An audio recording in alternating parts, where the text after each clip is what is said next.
Wash all the tomatoes. Yes, Auntie.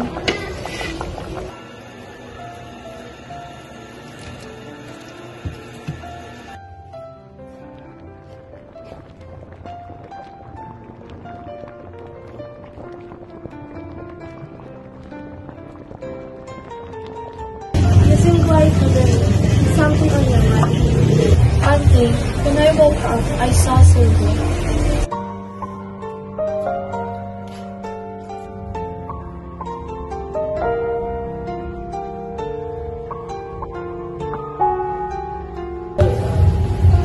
Thank you for coming. We didn't care for you.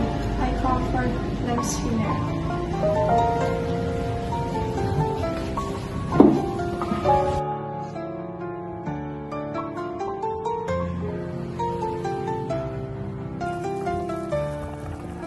It's hard, isn't it, Lisa?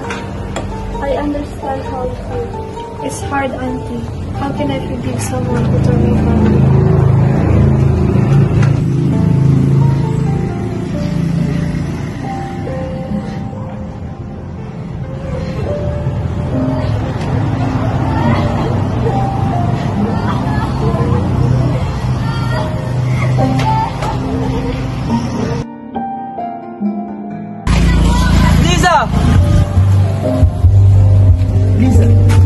Why, Dad?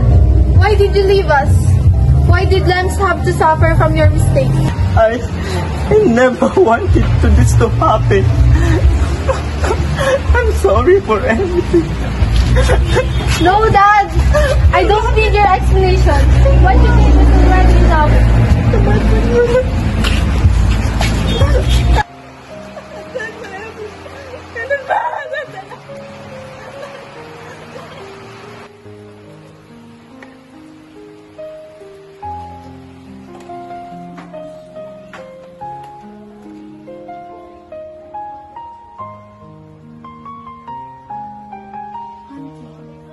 Auntie, after the bittersweet memory, should I forgive someone who broke me? I never wanted Sinigang. to happen. Lisa, it is sour but it's delicious.